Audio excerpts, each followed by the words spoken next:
이 시간 함께 은혜 받으실 하나님의 말씀 마태복음 14장 22절로 36절까지 말씀입니다.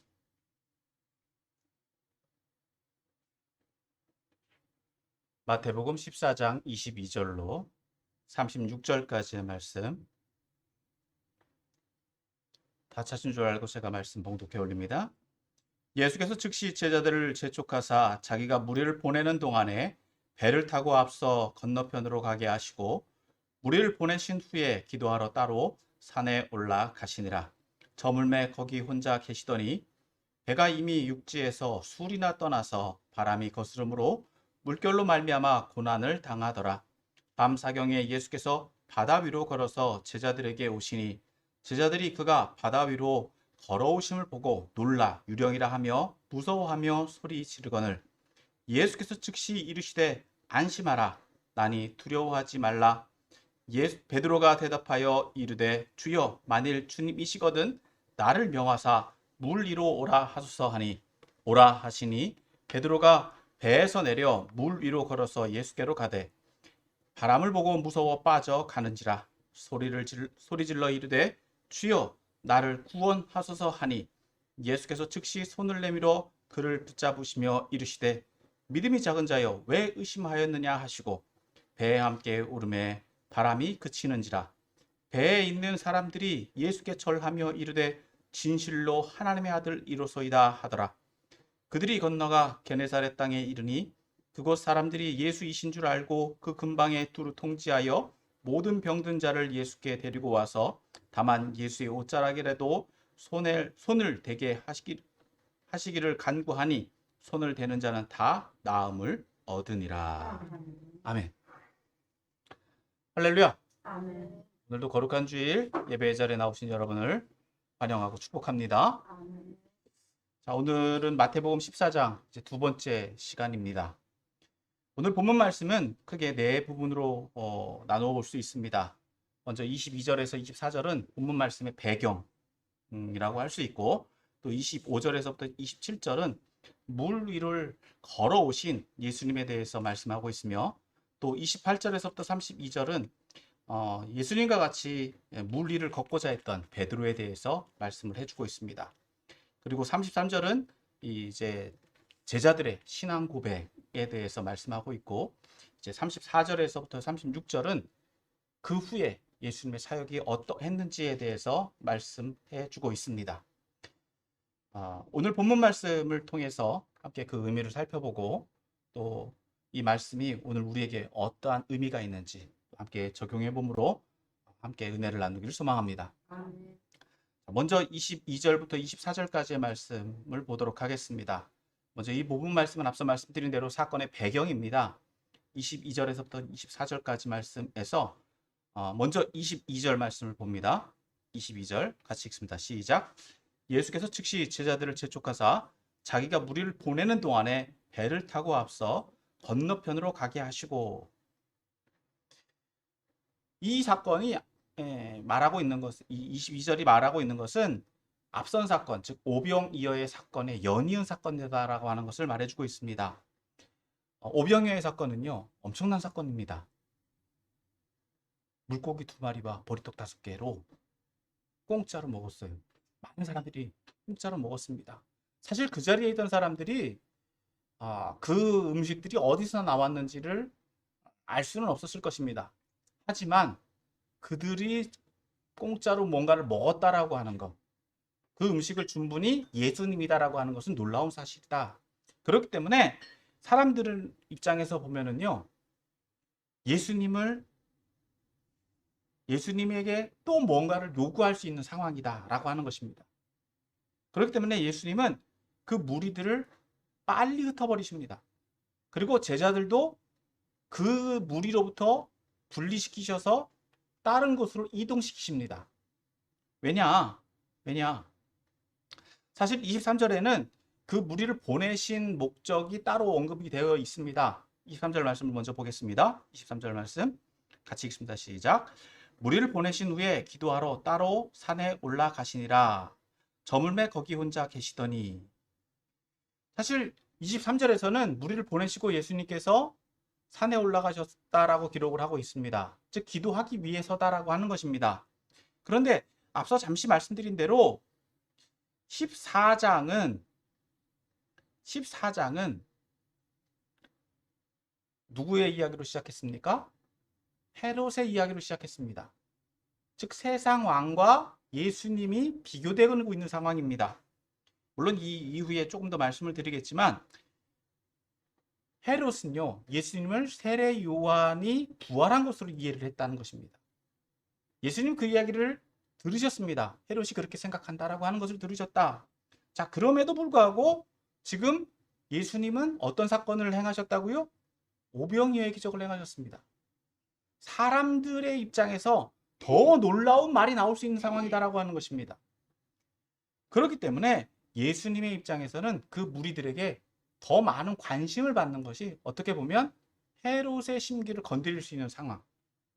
즉 예수님은 그것에 대해서 크게 뭐 영향받으시거나 문제를 삼으실 것은 아니지만 유대 사회에 있어서는 문제가 될 수 있다는 것입니다.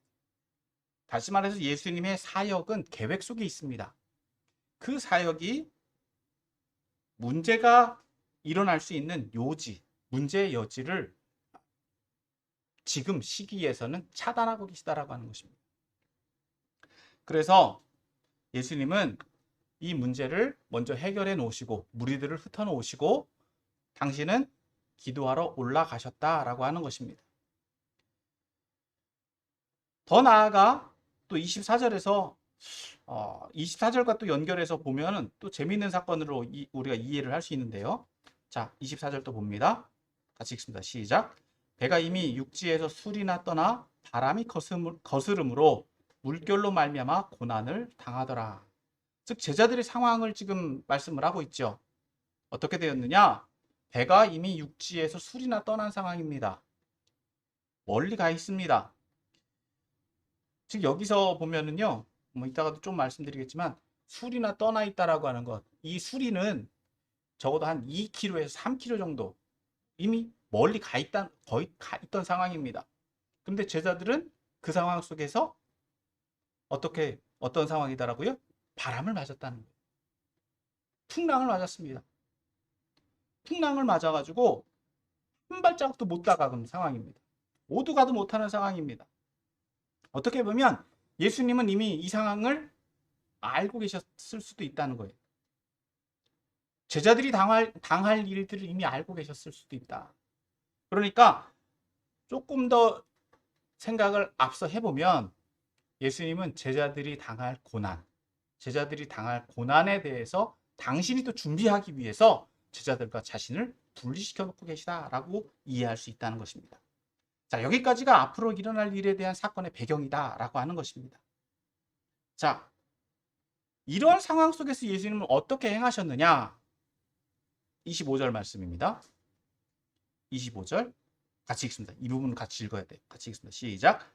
밤 사경에 예수께서 바다 위로 걸어서 제자들에게 오시니. 어떻게 하셨다고요? 바다 위로 날라서 걸어서 오셨다고 그랬어요.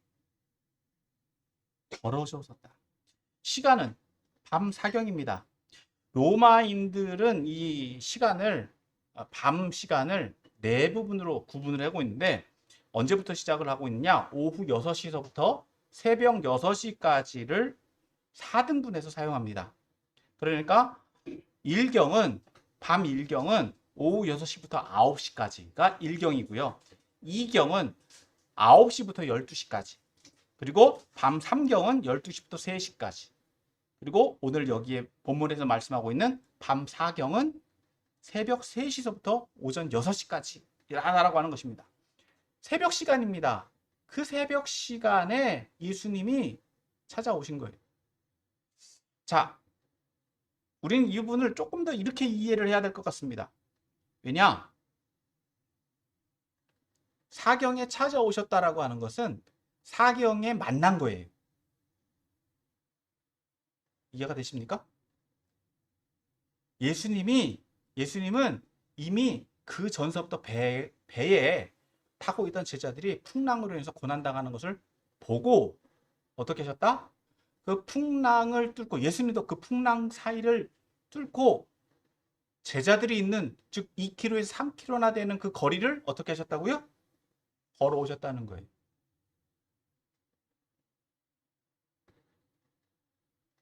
이것을 우리가 잘 받아들여야 돼요.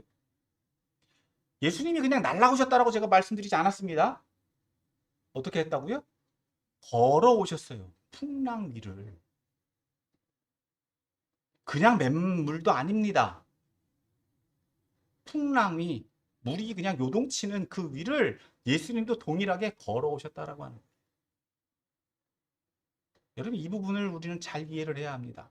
그냥 예수님 편하게 오셨다라고 생각을 할 수 있어요. 근데 예수님은 그 풍랑 위를 걸어오셨다. 쉽지 않은 길이었다라고 하는 거예요. 그러니까 이미 출발 시간은 나와 있지 않습니다. 예수님도 그 시간, 즉 예수님과 그 제자들과의 이격거리는요. 벌써 날이 저문 순간서부터 그 만나는 시간까지, 그렇죠? 그 시간 동안에 떨어져 있다라고 하는 거예요. 얼마만큼의 풍랑이 일었는지는 알 수 없습니다. 하지만 밤 사경이 되었어야, 새벽녘이 되었어야 예수님이 그 자리에 이르셨다라고 하는 거예요. 쉽지 않은, 제자들도 물론 그 풍랑 가운데 쉽지 않았지만 예수님도 그들에게 가기까지 쉽지 않았을 것이다 라고 하는 것입니다. 자, 하지만 분명한 것은 예수님은 그 시간대에 제자들에게 이르르셔서 만났다. 자, 그런데 제자들의 반응은 어떠느냐? 26절입니다. 26절 같이 또 봅니다. 시작. 제자들이 그가 바다 위로 걸어오심을 보고 놀라 유령이라 하며 무서워하여 소리 지르거늘. 자, 새벽녘에요. 풍랑 가운데서 희부연 물체가 슥 다가온다고 생각을 해보세요. 안 놀라겠습니까? 새벽 미명입니다. 풍랑 가운데 또 비바람이 치고 있어. 바람이 막 요동치고 있기 때문에 멀리 잘 보이지도 않아요. 뚜렷하게 보이지도 않아요. 아무리 믿음이 있는 사람이다라고 할지라도요, 유령을 안 믿는다고 할지라도요, 매번 우리가 의식적으로, 무의식적으로 두려움이 다가올 거다라고 하는 거예요. 분명히 사람은 아닐 것이고, 사람이 걸어올 거다라고 생각을 했겠습니까? 상식을 초월하는 거예요. 그러니까 제자들이 뭐라고 여겼다? 유령이라고 했다. 귀신이라고 여겼다라고 하는 거예요. 그러니까 힘든 그 상황 속에서 놀라가지고 어떻게 할까봐, 죽을까봐 놀라나 난리치는 거예요. 소리를 지르고 난리 난 거예요. 여러분 이 본문의 상황은요, 조용한 상황이 아닙니다. 바람 소리 큽니까 작습니까? 크죠? 거기다가 파도까지 치고 있습니다. 엄청나게 막 시끄러운 상황이에요. 그 속에서 또 어떻다고요? 제자들은 놀라가지고 혼비백산에서 또 소리를 지릅니다. 어마어마한 그 소음이 속된 말로 광란의 상황입니다.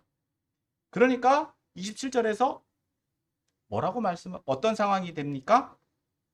그 놀라는 제자들을 보고 예수님이 즉시 이르시되 안심하라. 난이 두려워하지 말라. 이 본문에는요, 조금 예수님이 항상 점잖으신 것처럼 얘기를 하고 있습니다. 자, 바깥 상황은 어떻다고요? 엄청나게 시끄러운 상황이죠. 그러니까 예수님도 나야, 안심해. 이렇게 말씀하셨을까요? 먼 거리입니다. 아직도 멀리 떨어져 있습니다. 그러니까 그들에게 들리도록 어떻게 해요? 크게 소리치셨을 것이다라고 하는 거예요. 나다!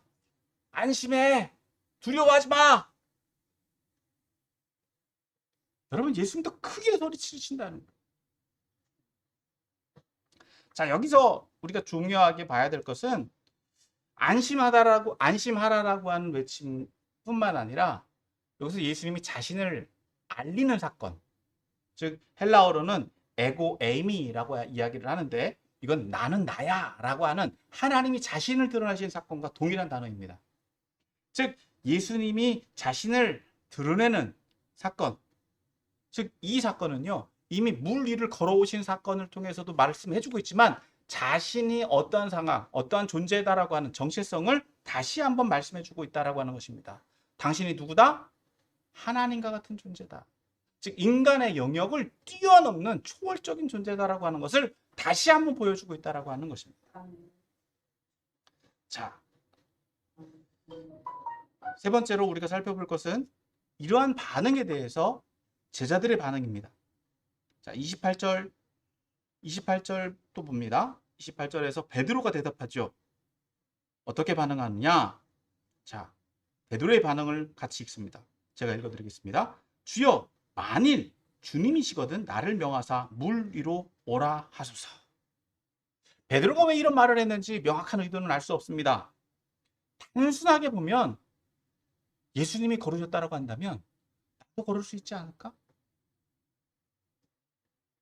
우리도 뭔가 신기한 거를 보면은요, 호기심이 생기잖아요. 정말 예수님이시면 나도 걷게 하실 수 있지 않겠습니까? 이미 우리가 베드로는 기적을 체험했습니다. 오병이의 사건과 이전에 앞선 기적들을 체험했지만 그 기적에 자신도 동참하기를 소원하고 있다라고 하는 것입니다. 어떻게 보면 이것도 믿음입니다. 자, 예수님의 대답은 어떠했습니까? 29절에 오라. 예수님은요, 굉장히 단순하게 명령하십니다. 오라. 그러면 어떻게 하면 돼요? 가면 돼요. 이 말씀을 듣고 베드로는요, 물 위에 내려서 물 위를 걷습니다. 얼마나 신기했을까요? 얼마나 신기했을까요? 그런데 어떤 일이 일어납니까? 30절 예수께로 가는 가운데 30절 바람을 보고 무서워 빠져가는지라. 자, 본문의 상황을 우리가 다시 한번 좀 정리를 해야 됩니다. 예수님이 제자들과 아직 거리가 떨어져서 소리치셔서 자신을 나타내셨죠? 베드로가 또 걸어갑니다. 자, 여전히 상황은 어떻다고요? 풍랑이 일고 있는 상황이다라고.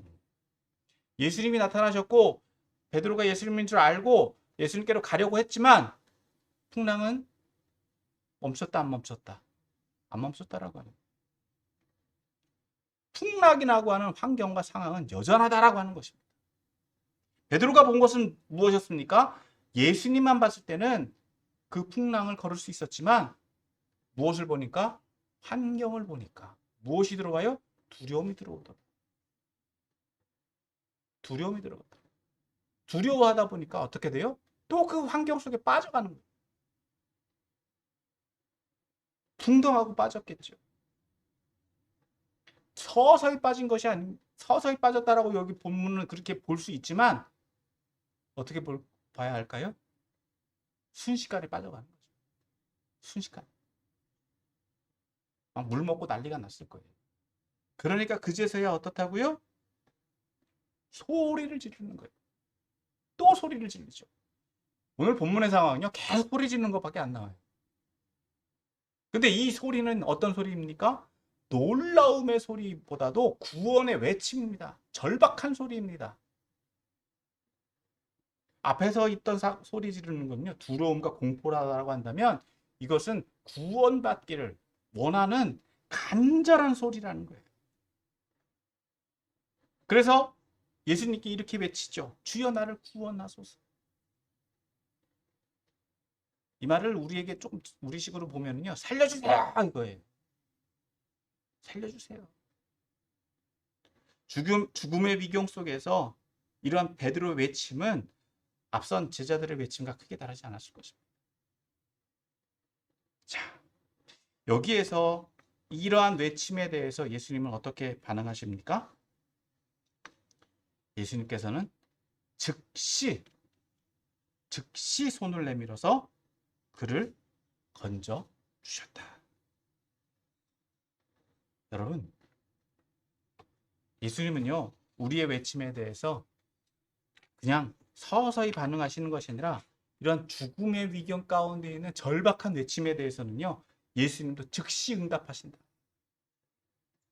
자, 그러면서 한마디 말씀을 하시죠. 뭐라고 말씀하셨습니까? 믿음이 적은 자요, 왜 의심하였느냐. 여러분, 베드로가 무리를 걷는 것을 실패한 이유를 믿음이 적음과 의심이다라고 하는 이 두 가지로 이해를 할 수 있지만, 자, 믿음이 적다라고 하는 것은 믿음의 수량이 아닙니다. 믿음의 수량, 우리가 믿음이 크다, 뭐 믿음이 작다 이렇게 표현을 하잖아요. 그런데 믿음이 적다라고 하는 것은 믿음이 없다라고 하는 것과 똑같은 거예요. 믿음이 크다라고 하는 것은 믿는다라고 하는 것이고요. 믿음이 있다 없다지, 믿음이 크다 작다라고 하는 것은 믿음이 있다 없다와 똑같다라고 하는 거예요. 믿음이 적은 것은요, 믿지 못한다라고 하는 의미라는 거예요. 자, 즉, 왜 못 걸었다고요? 의심이라는 것 자체가 믿음이 없다는 거예요. 적다라고 하는 표현은 완곡한 표현이지, 적은 것과 없는 것은 똑같다라고 하는 거예요. 처음 그 시작은 믿음으로 시작했습니다. 그런데 믿음이 없어지니까, 즉 의심이다라고 하는 것, 의심이다라고 하는 이 단어는 나눠진 마음이 나눠졌다라고 하는 의미를 가지고 있습니다. 마음이 나눠졌다라고 하는 것은요, 뭘 의미합니까? 앞서 말씀드린 대로 못 믿는다는 거예요. 믿지 못한다는 거예요. 다시 말해서 믿음이 작은 것과 의심이다라고 하는 것은 동일한 단어다라고 하는 거예요. 사람을 지칭할 때는 믿음이 적은 자다라고 지칭했지만, 왜 네가 믿음이 없어진 그 사람에게 뭐라고요? 왜 의심했냐라고 묻는 거예요. 똑같은 말이라는 거예요. 다시 말해서 베드로는 예수님이 자신을 물 위로 걷게 하실 수 있는 능력을 가지신 분이다라고 하는 믿음으로 무리를 걸었습니다. 그런데 뭘 봤다고요? 환경을 보니까, 상황을 보니까 예수님에 대한 믿음이 없어진 겁니다. 결과적으로는 물에 빠져버렸다. 자, 그런데 여기서 또 주의해서 봐야 될 것이 있습니다.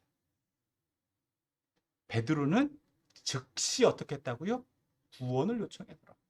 예수님을 붙잡았다라고 하는 거예요. 여러분, 베드로의 구원 요청이 없었다라고 한다면 어떻게 됐을까요? 물론 예수님이 구원해 주셨겠죠. 물론 구해 주셨을 것입니다. 그러나 중요한 것은 베드로의 이 즉시 돌이킴 또한 중요하다라고 하는 거예요. 그런데 여기서 또 중요한 것이 하나 또 나옵니다. 중요한 한 가지 사건을 발견할 수 있는데, 자, 예수님이 배 위에 올라가셨을 때의 상황입니다. 베드로를 건지시고 그와 함께 배에 올라가셨을 때 어떤 일이 일어나느냐? 자, 32절입니다. 같이 읽습니다. 시작. 배에 함께 오름에 바람이 그치는지라.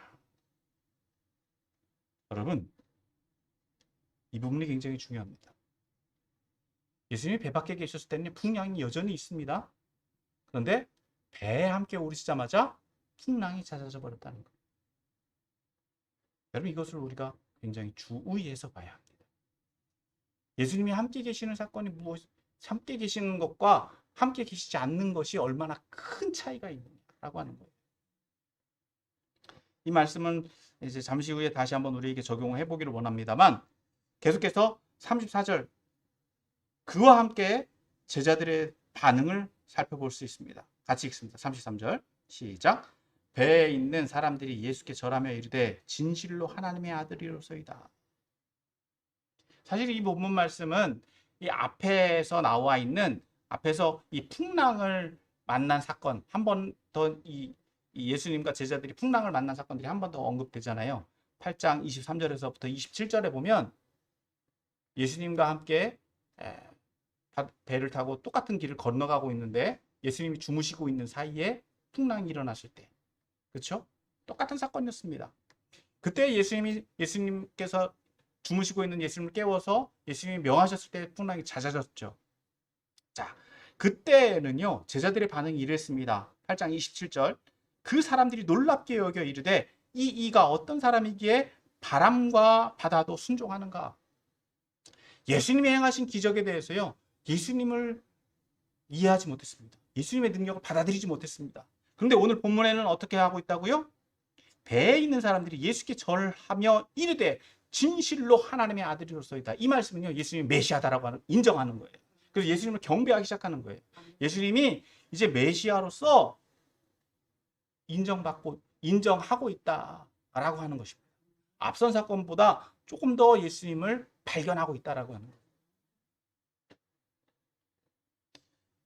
그럴 수밖에 없는 것은 이미 제자들은요, 오병이어의 사건을 통해서 예수님이 다른 사람들보다 다르구나, 다르다라고 하는 것, 그것을 이해했고, 또 풍랑이를 걸어오신 사건을 통해서 정말 다른 선지자들과 다른 예언자들과 우리 선생님이 다른 분이구나, 정말 하나님의 아들이다라고 이해할 수 있겠구나. 그런데 이 부분은요, 우리가 16장에서 한 번 더 살펴봐야 돼요. 조금 아직은 수준이 안 찹니다.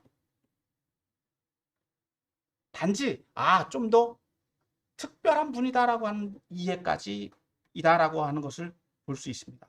그렇지만 그럼에도 불구하고 예수님은 어떤 분이다? 경배의 대상이 될 수 있다라고 하는 것. 제자들은 그렇게 이해했다는 거예요. 자, 그런데 그러한 경배의 대상이 되신 예수님 뭘 하고 계시다고요? 34절에서 36절까지 말씀 또 봅니다. 시작. 그들이 건너가 게네사렛 땅에 이르니 그곳 사람들이 예수이신 줄 알고 그 근방에 두루 통지하여 모든 병든 자를 예수께 데리고 와서 다만 예수의 옷자락에라도 손을 대게 하시기를 간구하니 손을 대는 자는 다 나음을 얻으니라. 자, 예수님은 뭔가 특별한 사람이다라고 하는 것. 예수님의 주 사역이 무엇이었느냐? 병자를 고치는 것. 즉 당신의 백성들을 병이라고 하는 것에서 구원해 주는 사역. 비록 육신의 병이었지만 그 병 가운데 매임에서 놓여주는 구원의 사역을 베풀어 주고 계시다라고 하는 것입니다. 예수님이 충분히 자신을 높이실 수 있어요. 자신이 왕의 자리까지도 가실 수 있는 상황입니다. 그럼에도 불구하고 어떻게 하고 계시다고요? 여전히 그 백성들을 긍휼히 여기셔서 그 병자들을 일일이 치료해 주셨다. 이것이 예수님의 겸손한 모습입니다. 그리고 예수님께 나온 모든 사람들은 예수님의 옷만 만져도, 옷자락만 만져도 낫기를 원했다라고 하면 나은 자마다 어떻게 됐다? 다 나았다. 다 나았다. 자, 오늘 이 상황 속에서 우리에게 조금 어떻게 적용해야 될까? 어떻게 적용할 수 있을까요? 이 상황들. 첫 번째, 예수님이 왜 배를 타게 하셨느냐입니다. 그럼 이 배가 의미하는 게 뭐냐라고 하는 거예요. 배. 이 배를 의미하는 것은요, 오늘날에도 한 목적과 한 의지를 가진 사람들이 무엇을 탔다라고 이야기합니까? 한 배를 탔다라고 이야기하죠. 오늘 우리도 똑같이 적용하고 있어요. 다시 말해서 예수님께서 그 제자들을 배에 태우신 것은 예수를 믿는 제자들로 이루어진 한 공동체를 의미합니다. 그러니까 오늘날 이것을 좀 적용해 보면 교회를 의미할 수 있다라고 하는 거예요. 그러므로 오늘날 이 배는요, 오늘날 이 배를 우리에게 적용하면 교회 공동체다라고 이해할 수 있습니다. 자, 그런데 오늘 여기서 이 배가 어떤 일을 겪을 수 있다? 두 번째 살펴볼 수 있는 것은 풍랑과 의심입니다. 이 공동체도요, 풍랑을 겪을 수 있다는 거예요. 근데 문제는 누가 안 계시다? 예수님이 안 계십니다. 여러분, 이 배에 제자들을 태우신 분은 누구라고요? 예수님이에요. 예수님의 의도로, 교회는 예수님의 의도로 구성되어지고 예수님의 의도로 세워집니다. 사람이 세워지는 게 아니에요. 사람이 세워서는 안 됩니다. 물론 전제는 물론 교회 공동체 예수를 믿는 사람들로 구성되어져 있다라고 하는 교회의 정체성이 여기 나옵니다. 그런데 문제는 뭐라고요? 예수님이 계시지 않는 교회. 아니, 비록 예수님을 믿는 사람들로 구성되어 있다 할지라도요, 그들이 풍랑을 겪을 수 있다라고 하는 거예요. 어려움을 당할 수 있다라고 하는 거예요. 믿는 사람들이 어려움을 피해간다? 비껴간다? 여러분, 우리가 바라는 것은 그걸 원하잖아요. 풍랑이 없었으면 좋겠다. 고난이 없었으면 좋겠다. 그렇게 생각을 하는데, 믿는 사람들도 뭘 당할 수 있다? 풍랑을 당할 수 있다. 어려움을 당할 수 있다. 물론 풍랑의 요인을 찾아본다라고 한다면, 여러분, 풍랑의 요인을 찾아본다라고 한다면 여러 가지 이유가 있을 것입니다. 오늘 예수님의 제자들이 당한 풍랑의 첫 번째 요소는 무엇이었습니까? 풍랑은 자연재해, 즉 외부적인 거예요. 외부적인 것입니다. 또 이러한 풍랑은 어디에서도 발생할 수 있느냐? 내부적인 것. 서로 간의 문제 속에서도 풍랑이 일어날 수 있습니다. 그런데 여기엔 누가 안 계시다는 거예요? 예수님이 안 계신. 예수님이 안 계시면 이 풍랑이 그들을 엄습해오고 그 풍랑은 그들 스스로 이겨나갈 수 없다라고 하는 것입니다. 이게 풍랑이 가지고 있는 의미예요. 자, 두 번째 또 살펴봐야 될 것은 무엇이냐? 의심입니다. 앞서 말씀드린 것처럼 믿음을 가지고 있는 사람들도 실수할 수 있고 실패할 수 있습니다. 무엇 때문에? 의심 때문에. 왜요? 베드로는 무엇 때문에 의심했습니까? 환경 때문에. 상황 때문에. 여러분, 예수님을 믿는다고 해서 기적을 체험했다라고 해서 예수님을 믿는다라고 말할 수 없다라고 하는 거예요.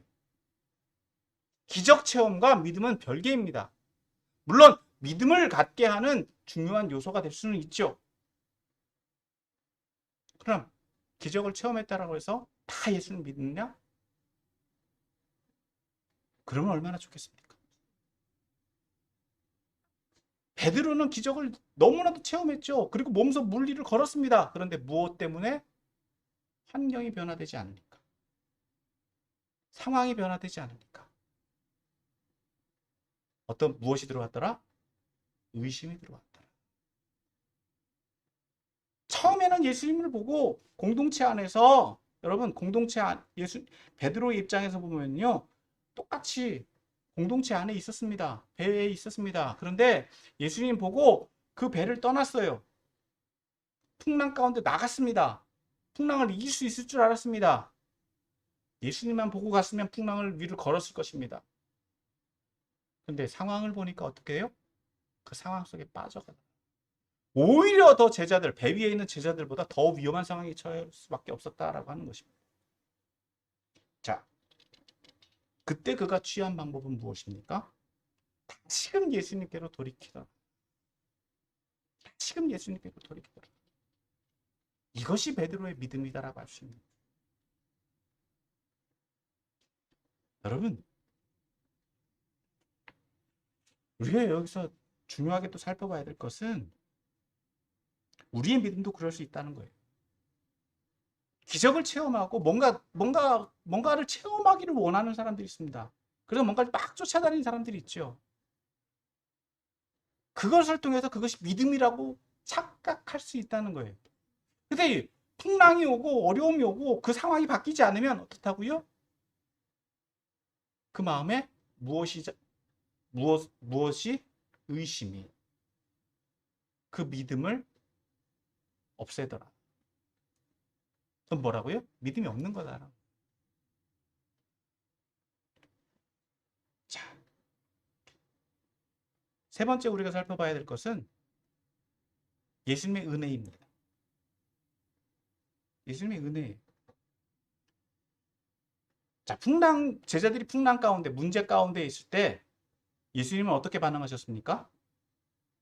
제자들에게 그 풍랑을 뚫고 오셨다라고 하는 거예요. 여러분, 예수님도 우리가 어려움 당하는 상황 가운데서 우리에게 임재, 즉 찾아오시는 줄 믿으시길 바랍니다.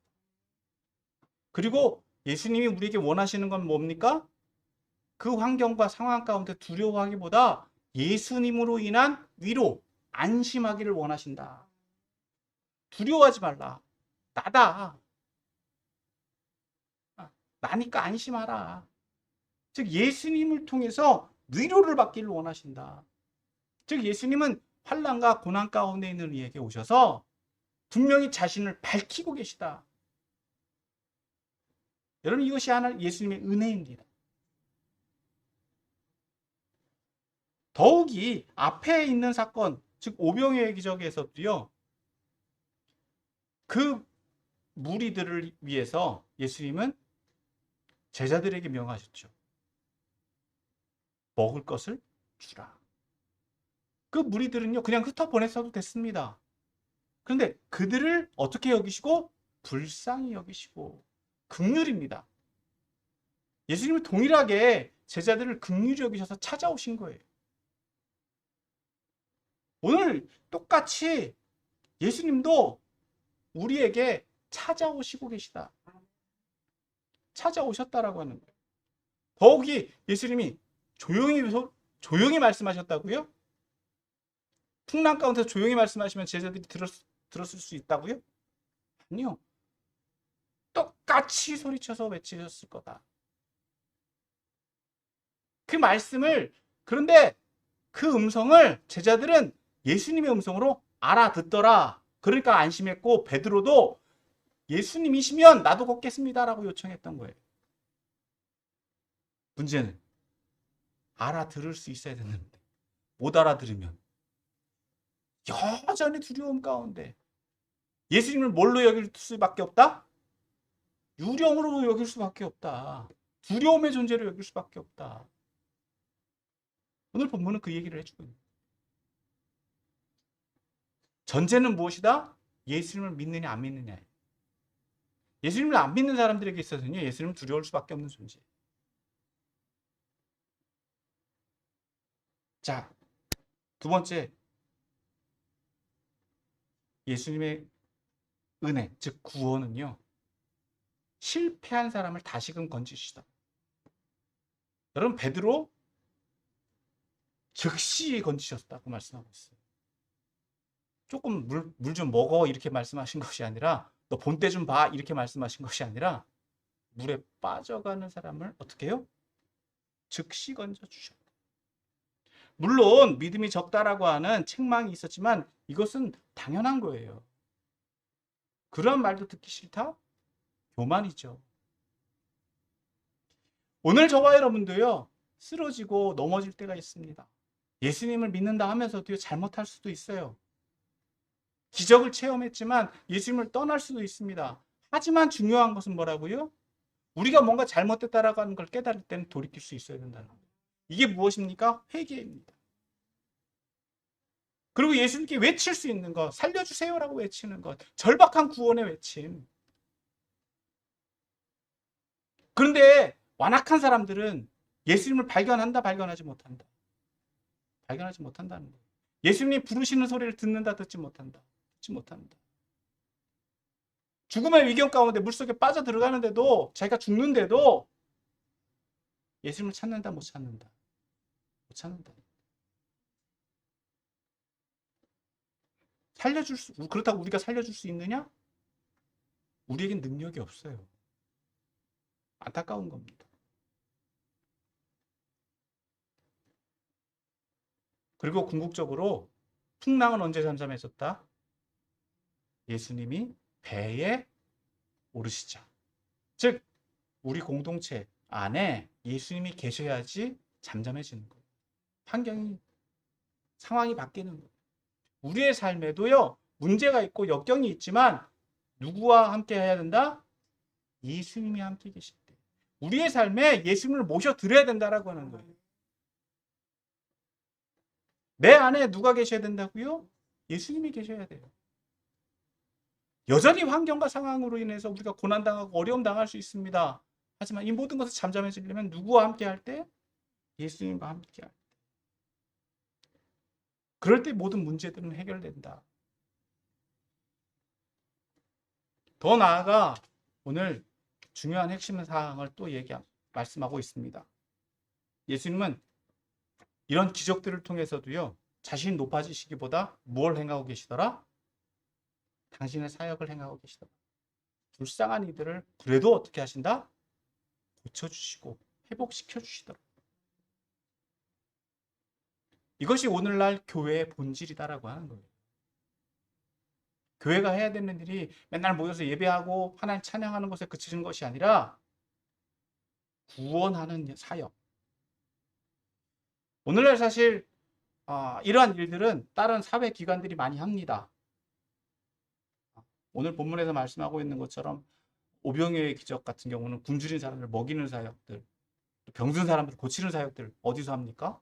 사회복지센터라는 어떤 사회기관에서 하고, 또 병든 사람 고치는 것은 병원에서 하고, 이런 것들을 전문적으로 하는 사람들이 있잖아요. 그렇다고 해서 교회가 그 책임으로부터 벗어났다? 여러분, 그렇지 않다는 거예요. 여전히 교회도 이러한 사역들을 감당해야 된다는 것입니다. 더 나아가서 이것들을 지원하는데 교회가 그 책임을 가지고 있다라고 합니다. 왜냐? 구원의 사역이기 때문에. 예수님이 이 병든 사람들을 고쳐주셨다라고 하는 것은 이들을 병 가운데서 구원하셨다라고 하는 거예요. 매인 가운데서 놓아주셨다라고 하는 거예요. 오늘 사회적으로 이러한 상황과 같은 많은 병에 걸린 사람들이 얼마나 많이 있습니까? 육체적으로도 병이 있지만 정신적으로도 병이 있고 심리적으로도 병이 있고, 물론 중요한 것은 영적으로도 병들어 있어요. 이러한 것들을 어디 가서 고치겠느냐는 거예요. 앞서 말씀드린 대로 사회복지센터에서 도움을 받을 수도 있고 병원에 가서 육신의 병을 치료받을 수도 있지만, 궁극적으로 제일 중요한 치료는, 회복은 누굴 통해서? 예수님을 통해서 얻는다. 이것이 교회 사역의 본질이다라고 하는 것입니다. 그렇다고 해서 어느 한 편에만 치중해서는 안 된다라고 합니다. 교회가 유명해지고 뭐 소문이 나고 그렇다 할지라도요, 교회 사역의 본질은 변화서는 안 된다. 예수님이 행하셨던 그 일을 교회들은 감당해야 된다라고 합니다. 자, 말씀을 정리합니다. 오늘 마태복음 14장 말씀은요, 앞서도 말씀드렸지만 헤롯이라는 세상의 왕이 예수님에 대한 소문을 들었다는 것으로부터 시작을 하고 있습니다. 헤롯에 의한 세례 요한의 죽음은 인간의 왕이 다스리는 세상이 얼마나 불완전한지, 또 얼마나 포악한지, 또 얼마나 완악한지, 더더욱이 얼마나 무지한지, 또한 얼마나 잔혹한지를 보여준다. 하지만 이에 비해서 예수님은 그 백성들을 먹이시고, 또 어려운 가운데 있는 사람들을 건지시고 고쳐주신다라고 하는 것. 즉, 두 왕을 비교해주고 있다는 것입니다. 그렇기 때문에 예수님은 누구시다? 초자연적인 능력을 가지셨을 뿐만 아니라 그 놀라운 기적을 행하실 수 있는 메시아다라고 하는 것을 오늘 본문은 말씀해 주고 있습니다. 더 나아가 그 어려운 가운데 있는 사람들은 누구와 함께 해야 된다?